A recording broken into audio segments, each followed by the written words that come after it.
अभी जो हम लोग का टॉपिक चल रहा है, सीरीज चल रहा है, वो चल रहा है object oriented programming using C sharp. और लास्ट वीडियो में हम लोग डिस्कस किए थे एक्सेप्शन हैंडलिंग। एक्सेप्शन हैंडलिंग ही नहीं किए थे, एरर क्या होता है, टाइप्स ऑफ एरर, उसमें रन टाइम एरर था। रन टाइम एरर के अंदर भी बहुत तरह का एरर था, जैसे लॉजिकल एरर या फिर एक्सेप्शन।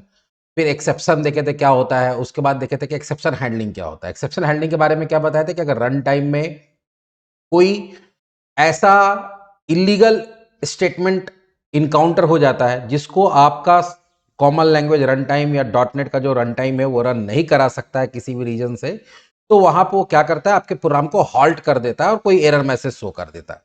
तो उससे बचने के लिए हम लोग क्या करते हैं, एक्सेप्शन हैंडलिंग करते हैं। एक्सेप्शन हैंडलिंग का मतलब बताया भी था कि एक्सेप्शन को ठीक करना नहीं होता है, बट उसको ग्रेसफुली हैंडल करना होता है कि ठीक है, जो काम इलीगल है उसको छोड़ के जो आप प्रोग्राम को टर्मिनेट कर दे रहे हो, जो आप अपने हिसाब से जो मैसेज है या जो इंफॉर्मेशन है वो दिखा रहे हो वो ना दिखा के हम जो बोल रहे हो वो इंफॉर्मेशन दिखा दो और प्रोग्राम को कंटिन्यू रहने दो। उसको हॉल्ट नहीं करो, उसको टर्मिनेट नहीं करो। लेकिन अब ये बहुत इंपॉर्टेंट समझना होता है, ये बहुत कम लोग समझाता भी इसको है कि एक्सेप्शन आता है तो एक्चुअली होता क्या है। तो जैसे यहां देखो एक डायग्राम बना हुआ है, इस डायग्राम से हम समझाने की कोशिश करते हैं कि कभी भी जब आपका एक्सेप्शन आता है तो होता क्या है। तो सबसे पहले सपोज तुम्हारे पास एक सीसर का प्रोग्राम है, तो वो सीसा का प्रोग्राम रन हो रहा है। अब यहाँ पे क्या लिखा हुआ है, x equal to 10, y equal to 0 और result equal to x by Y. तो हम लोग पहले भी देखे कि अगर कोई भी सीसा का प्रोग्राम है, जावा का प्रोग्राम है, या कोई कंप्यूटर के अंदर कोई भी प्रोग्राम है, उसके अंदर अगर आप किसी भी नंबर को 0 से डिवाइड करते हैं तो वो भी एक क्या है, एरनियस सिचुएशन है जहां पे एक्सेप्शन आता है। तो सबसे पहले ये जब भी हर लाइन जब रन होता है तो हर बार वो चेक करता है कि वैलिड स्टेटमेंट है कि नहीं है। तो पहला रन हुआ तो वैलिड स्टेटमेंट है तो कंटिन्यू कर गया। फिर दूसरे लाइन में आया, ये वैलिड स्टेटमेंट है तो कंटिन्यू कर गया। तीसरे लाइन में जैसे ही आएगा तो वैलिड स्टेटमेंट है, नहीं है। जैसी नहीं है तो सीएलआर क्या करेगा, common language run time detection, ये डिटेक्ट करेगा, अरे यहाँ तो एक्सेप्शन है, ये तो तुम्हारा क्या है, यहाँ पे प्रॉब्लम है, ये लाइन तो रन हो नहीं सकता है। तब वो क्या चेक करता है कि जिस यहां पे जो भी इलीगल स्टेटमेंट है, ठीक है, उसके लिए मेरे पास कोई प्री डिफाइंड क्लासेस है कि नहीं। अब होता है क्या है, अब इसको समझो कि जैसे एक्सेप्शन आता तो एक्सेप्शन आते के साथ क्या होता है, सीएलआर सबसे पहले आइडेंटिफाई करता है कि किस टाइप का एक्सेप्शन आया है और उस एक्सेप्शन के लिए मेरे पास पहले से कोई क्लास है कि नहीं। होता क्या क्या, जितने भी टाइप का एक्सेप्शन आ सकता है उसके लिए सीसर क्या करता है, बहुत सारा क्लासेस बना के रखा हुआ है और वो उसी में से क्लास को पिक करता है। अलग अलग एक्सेप्शन, अलग अलग टाइप के एक्सेप्शन के लिए अलग अलग तरह का क्लासेस होता है और हर क्लास जो होता है जो पहले से बना बनाया है वो सिस्टम डॉट एक्सेप्शन, इसके बारे में आगे डिस्कस करेंगे हम लोग। सिस्टम डॉट एक्सेप्शन क्लास से क्या होता है, इनहेरिटेड होता है। तो बहुत सारा क्लास है, null reference exception, invalid cast exception, index out of range exception, divide by zero exception. तो वो यहां पे आएगा और चेक करेगा किस तरह का एक्सेप्शन भाई, तो वो है डिवाइड बाय जीरो एक्सेप्शन। तो उसके लिए कोई क्लास है, हाँ है। तो कौन सा क्लास है, डिवाइड बाय जीरो एक्सेप्शन। तो यहां से उस क्लास को पिक करेगा, जैसी पिक करेगा, पिक करने के साथ तुरंत उसका ऑब्जेक्ट बनाएगा। क्या बनाएगा, ऑब्जेक्ट। और ऑब्जेक्ट बनाने के बाद क्योंकि ऑब्जेक्ट है तो ऑब्जेक्ट है मतलब किसी न किसी क्लास का, अगर क्लास है, कौन सा क्लास हमारे, डिवाइड बाय जीरो का क्लास है, या ये तुम्हारा index out of range exception का ऑब्जेक्ट है, क्लास नहीं सॉरी ऑब्जेक्ट है, या इनवैलिड कास्ट एक्सेप्शन का ऑब्जेक्ट है, नल रेफरेंस एक्सेप्शन का ऑब्जेक्ट है। तो किसी भी चीज का जो ऑब्जेक्ट है, तो ऑब्जेक्ट है तो कोई ना कोई क्लास का ऑब्जेक्ट होगा, ठीक है। तो ऑब्जेक्ट है तो यही ये सब क्लासेस जो यहाँ पे क्लासेस है उसी का ऑब्जेक्ट होगा। ऑब्जेक्ट होगा तो उसके अंदर कुछ ना कुछ प्रॉपर्टी मेथड होगा, तो उसके अंदर कुछ प्रॉपर्टीज होता है जो आगे डिस्कस करेंगे हम लोग। तो करता क्या है, उस एक्सेप्शन से रिलेटेड सारा इंफॉर्मेशन उस ऑब्जेक्ट के प्रॉपर्टी के अंदर स्टोर कर देता है। और स्टोर करने के बाद उसको थ्रो करता है। थ्रो का मतलब होता है कि सीधे आपके प्रोग्राम में पटक देता है। जैसे ही आपके प्रोग्राम में पटकता है तब वहां पे दिखता है कि आप उस एक्सेप्शन को उस प्रोग्राम के अंदर हैंडल किए हैं कि नहीं किए। अभी क्या होता है कि अभी तक हम लोग नहीं किए रहते तो नो में आता है। जैसे ही नो में आता है तो क्या होता है, वो अनहैंडल एक्सेप्शन कहलाता है। कि अगर कोई एक्सेप्शन का ऑब्जेक्ट थ्रो हुआ आपके प्रोग्राम में, और कौन थ्रो करेगा, सीएलआर करता है। तो ये भी पूछा जाता है कि अगर आपका प्रोग्राम में एक्सेप्शन आता है तो आपके प्रोग्राम के अंदर एक्सेप्शन का ऑब्जेक्ट कौन बनाता है। तो एक्सेप्शन का ऑब्जेक्ट कौन बनाएगा, सीएलआर। एक्सेप्शन का ऑब्जेक्ट चूज कौन करेगा कि किस तरह का, अलग अलग एक्सेप्शन के लिए, क्योंकि वो सारा जानकारी सीएलआर के पास तो सीएलआर चूज करेगा। उसका ऑब्जेक्ट बनाएगा कौन, तो कौन बनाएगा, सीएलआर। थ्रो कौन करेगा, वो भी सीएलआर करेगा। सीएलआर करेगा तो फिर तुम्हारा प्रोग्राम में आके चेक होगा कि उसको हैंडल किया गया है कि नहीं। अगर नहीं किया गया है तो क्या करेगा, आपके प्रोग्राम को टर्मिनेट कर देगा और जो भी इंफॉर्मेशन उस ऑब्जेक्ट के अंदर सीएलआर डाला था उसमें से बहुत सारा इंफॉर्मेशन आपको स्क्रीन पे दिख जाएगा और आपका प्रोग्राम टर्मिनेट हो जाएगा। बट अगर आपका एक्सेप्शन हैंडल है तो क्या करता है, ट्राई कैच ब्लॉक होता है, आगे हम लोग डिस्कस करेंगे। तो अगर ट्राई, तो क्या करेगा, कैच ब्लॉक में चला जाएगा, वहां पे जो भी यूजर को नोटिफिकेशन देना है, जिसे हम क्या बोले, जो अपने हिसाब से सही मैसेज दिखाना है, जो यूजर समझ जाए, वो मैसेज दिखा के, या फिर तुम अगर उसको कहीं पे लॉग मेंटेन करना चाहते हो, किस तरह का प्रॉब्लम हुआ, आप कहीं पे लॉग मेंटेन करें प्रोग्राम में, तो लॉग मेंटेन करके अब प्रोग्राम को क्या करेगा, नॉर्मल जैसे कंटिन्यू एग्जीक्यूशन था, तो उसके बाद अगर मान लो कि इसके बाद कोई लाइन है तो वो लाइन एग्जीक्यूट हो जाएगा। अगर हैंडल नहीं करेंगे तो प्रोग्राम यहीं पे टर्मिनेट हो जाएगा।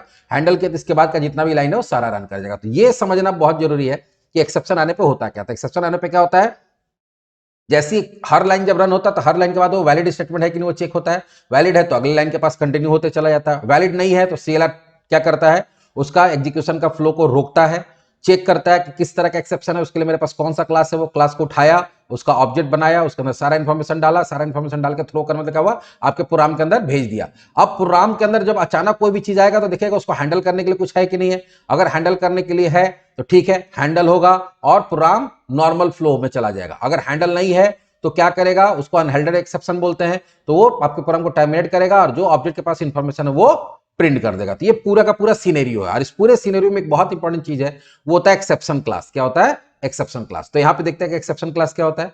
तो सिस्टम नेम स्पेस जो है आपके पास, उसके पास एक प्रीडिफाइंड क्लास है एक्सेप्शन, ठीक है। और जो भी एक्सेप्शन, वो जो क्लास है उसके अंदर कुछ क्या है, प्रॉपर्टी है। देखोगे कुछ प्रॉपर्टी, तो in C sharp all exception are object that derive from the system dot exception class. तो जितना भी ऑब्जेक्ट बनता है वो वैसे ही क्लास का ऑब्जेक्ट बनता है जो किससे इनहेरिट हुआ है, सिस्टम डॉट एक्सेप्शन। तो ये भी क्वेश्चन आता है कि तुम्हारा जितना भी एक्सेप्शन क्लासेस है, जितना भी एक्सेप्शन क्लासेस है, वो उसका बेस क्लास कौन है, तो कौन है, सिस्टम डॉट एक्सेप्शन। और सिस्टम डॉट एक्सेप्शन के अंदर कुछ प्रॉपर्टी है, तो जितना भी तुम्हारा क्या होगा, जितना भी एक्सेप्शन क्लासेस होगा सबके पास ये प्रॉपर्टी होगा। क्यों, क्योंकि सारा का सारा एक्सेप्शन जो है, क्लासेस जो है, एक्सेप्शन क्लास को इनहेरिट किया है। इसके अंदर क्या क्या प्रॉपर्टी है, तो जो कॉमन प्रॉपर्टी है वो मैसेज। मैसेज में क्या होता है, डिस्क्राइब द एरर। उसमें वो एरर को डिस्क्राइब किया रहता है कि किस रीजन से एक्सेप्शन आया। स्टैक ट्रेस, स्टैक ट्रेस का मतलब होता है कि वो फंक्शन वगैरह का इंफॉर्मेशन बताता है। भाई उसका पूरा स्टैक होता है ना कि एक फंक्शन किसी दूसरे को कॉल कराया, दूसरा किसी तीसरे को कॉल कराया है, तो वो कहां पे जाके, कौन से फंक्शन के अंदर जाके वो क्या हुआ है, एक्सेप्शन आया है, उसके ऊपर कौन सा, उसको कौन कॉल कराया था, फिर उसको कौन कॉल कराया था। तो अगर स्टैक में एक फंक्शन दूसरे को कॉल कराया, दूसरा तीसरे को कॉल कराया, तीसरे में एक्सेप्शन आया, तो बताएगा कि तीसरा में एक्सेप्शन आया, उसको दूसरा कौन सा फंक्शन था जो कॉल किया, उसके ऊपर कौन सा फंक्शन उसको कॉल किया था, तो वो पूरा स्टैक प्रिंट करता है। इनर एक्सेप्शन, जिसमें क्या होता है, तुम्हारा एक्सेप्शन का ऑब्जेक्ट इंटरनली स्टोर होता है कि अगर आप कुछ और काम करना चाहे तो कर सकते हैं। Hold the original exception when the wrapping exception. Exception के अंदर भी एक्सेप्शन हो सकता है कि एक एक्सेप्शन आया, उसके अंदर कोई दूसरा एक्सेप्शन है। थोड़ा सा ये एडवांस टॉपिक है इनर एक्सेप्शन के बारे में, तो अगर हमको टाइम मिलेगा तो बता देंगे, लेकिन इसका ज्यादा हम लोग यूज नहीं करते हैं।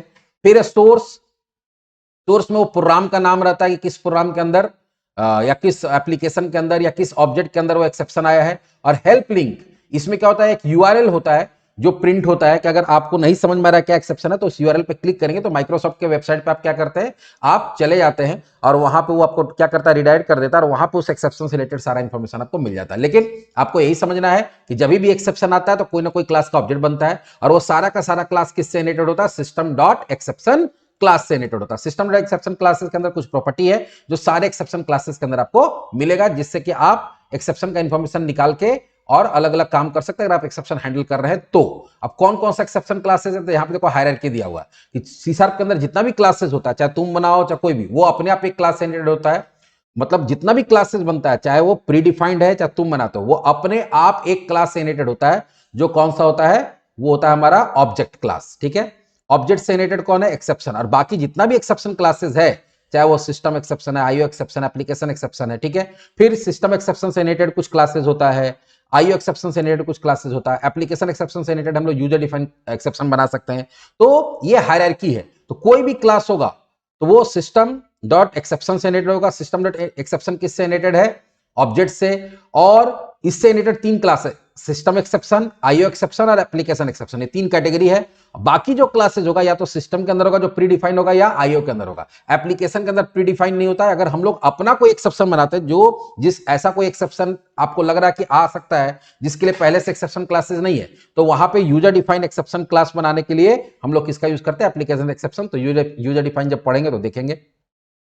अब कॉमनली यूज्ड एक्सेप्शन क्लासेस जो बहुत ज्यादा आता है, तो पहले बताया क्या, एक तो सिस्टम डॉट एक्सेप्शन है, ठीक है, जो कि तुम्हारा बेस क्लास है।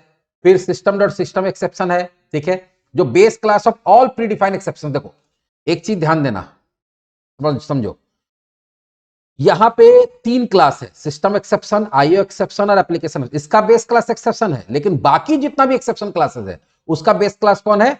सिस्टम एक्सेप्शन है। ठीक है, और इनपुट आउटपुट से रिलेटेड, जैसे मतलब फाइल हैंडलिंग कर रहे हैं या कीबोर्ड से इनपुट आउटपुट कर रहे हैं, ठीक है, या इनपुट कर रहे हैं, मॉनिटर पर आउटपुट कर रहे हैं, फाइल से इनपुट आउटपुट कर रहे हैं, ऑब्जेक्ट से इनपुट आउटपुट कर रहे हैं, तो इनपुट आउटपुट से रिलेटेड जो सारा एक्सेप्शन क्लासेस है वो यहां मिलता है। और यूजर डिफाइन क्या होगा? एप्लीकेशन के अंदर होगा। खैर उससे हमको मतलब नहीं है। तो यहाँ पे क्या लिखा हुआ? सिस्टम डॉट एक्सेप्शन किस क्या है? Base class for all exception. System dot system exception क्या है? Base class for all predefined system exception. ठीक है, वो क्या होता है? Base class for all predefined system exception.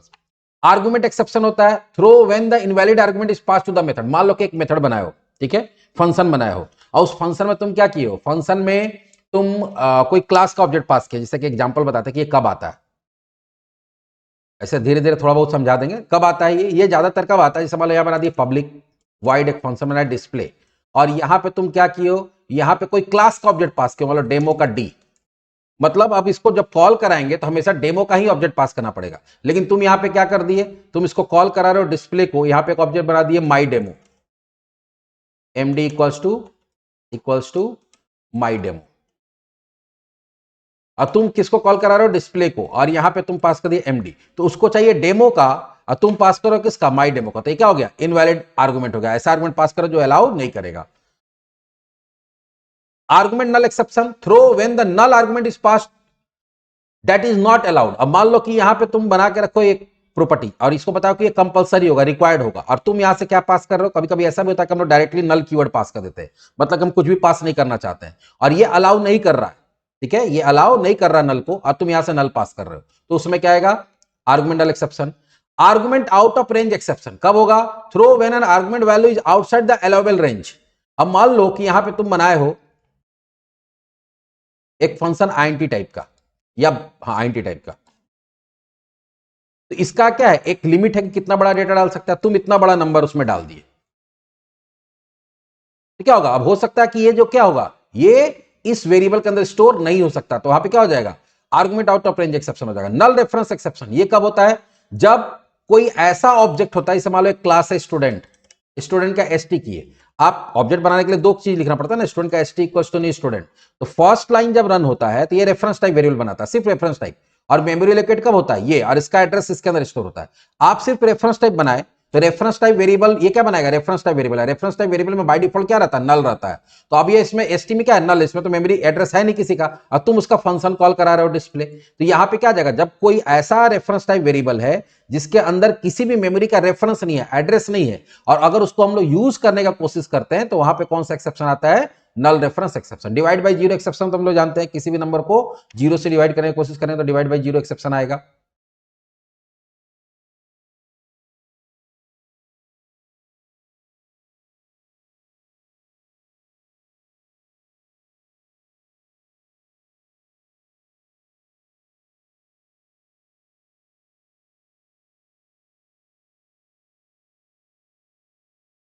उसके बाद है index out of range exception. ये कब आता है? सपोज आप कोई एरे बनाए हैं, और उस एरे का साइज कितना है? उस एरे का साइज है 5। तो इंडेक्स कितना होगा? 0 1 2 3 4, और इसका नाम क्या है? ARR। और तुम जब इसको यूज कर रहे हो तो यूज करते समय तुम 4 के बाद 5 दे दो, 6 दे दो, 7 दे दो। तो कोई भी एरे का ऐसा इंडेक्स को आप एक्सेस करने की कोशिश कर रहे हैं जो इंडेक्स उस एरे में एग्जिस्ट नहीं कर रहा है, तो वहां पे क्या आता है? Index out of range exception आता है। उसके बाद आता है इनवैलिड ऑपरेशन एक्सेप्शन। ये क्या है? Throw when the method call is invalid for the object current state. जो अभी ऑब्जेक्ट है वो जिस स्टेट में है, स्टेट का मतलब होता है कि उसके पास जो प्रॉपर्टी, उसके पास जो वैल्यू है, अभी वो उस वैल्यू के साथ किसी फंक्शन को कॉल नहीं कर सकते। वो वैल्यू रहेगा या उसमें वैल्यू नहीं है, और आप किसी फंक्शन को कॉल कर रहे हैं जो फंक्शन उस पर्टिकुलर वेरिएबल को या उस पर्टिकुलर प्रॉपर्टी को यूज कर रहा है, तो वहां पे क्या आता है? Invalid operation exception. Throw when the method call is invalid for the object current state. State का मतलब क्या होता है? कोई भी ऑब्जेक्ट का स्टेट का मतलब हो गया कि उसका जो प्रॉपर्टी है और प्रॉपर्टी के अंदर जो वैल्यू है, तो जो अभी वैल्यूज है वो वैल्यू रख के आप वो फंक्शन को कॉल नहीं करा सकते, और आप कॉल करा रहे हैं तो वहां पे इनवैलिड ऑपरेशन एक्सेप्शन आ जाता है। फिर फॉर्मेट एक्सेप्शन होता है। फॉर्मेट एक्सेप्शन कब होता है? जब आप टाइपकास्टिंग करते हैं। तो आप सपोज मान लो कि कहीं पे लिखे हैं कन्वर्ट डॉट टू 92, एक एग्जांपल समझो, कन्वर्ट .2int32 और उसके अंदर हम डबल कोट्स में अगर पास करेंगे 1 2 3 तो ये आसानी से कन्वर्ट हो जाएगा क्योंकि अल्फा न्यूमेरिक है तो कन्वर्ट हो जाएगा। लेकिन अगर मान लो उसमें तुम दे रहे हो एबीसी, तो एबीसी को कभी भी इंटीजर में कन्वर्ट कर सकते हैं? नहीं कर सकते। तो आप कोई इनपुट ले रहे सपोज और वहां कन्वर्टर 22 लिखे हैं और वहां पे तुम कोई स्ट्रिंग वैल्यू डाल दे रहे हो तो वहां पे क्या आ जाएगा? कन्वर्ट नहीं हो पाएगा, तो फॉर्मेट एक्सेप्शन आ जाएगा। ओवरफ्लो एक्सेप्शन, ओवरफ्लो एक्सेप्शन क्या होता है? when the arithmetic operation exceed the limit of the data type। मान लो दो आईएनटी वैल्यू को तुम ऐड कर रहे हो और दोनों में इतना बड़ा बड़ा वैल्यू है कि उसको ऐड करने के बाद आईएनटी का जो लिमिट है वो लिमिट को क्या कर रहा है, उसका जो रिजल्ट है उस लिमिट को क्रॉस कर दे रहा है, तो वहां पे ओवरफ्लो एक्सेप्शन आता है।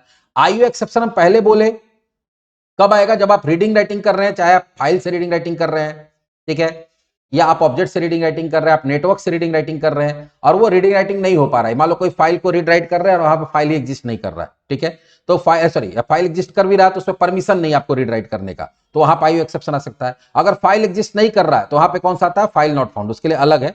आईओ का मतलब होता है कि throw an input output error. कभी भी हम फाइल नॉट फाउंड हो गया, डिस्क एरर हो गया, तो फाइल नॉट फाउंड इसी के अंदर में आता है, आईओ के अंदर में आता है, ठीक है। जैसे यहाँ पे था ना, आईओ क्या है? आईओ तुम्हारा बेस क्लास है, इसके अंदर बहुत सारा आता है, जिसमें एक कौन सा आता है? फाइल नॉट फाउंड एक्सेप्शन हो गया, डिस्क एरर हो गया कि जहां पे तुम रीड कर रहे हो वो डिस्क रिस्पॉन्ड करना बंद कर दिया, तो वहां पे क्या होगा? आईओ एक्सेप्शन आएगा। लेकिन आईओ एक्सेप्शन बेस क्लास है, ठीक है। और ये किस नेम स्पेस, ये भी ध्यान रखना कि सबका देखो नेम स्पेस भी लिखे हुए, ये सारा किसके अंदर है? सिस्टम के अंदर। लेकिन ये दो क्लास किसके अंदर है? सिस्टम डॉट आईओ के अंदर। मतलब अगर ये एक्सेप्शन आ रहा है या इसको हैंडल करना तो आपको सिस्टम डॉट आईओ नाम का नेम स्पेस को भी यूज करना पड़ेगा। आउट ऑफ मेमोरी एक्सेप्शन कब होता है?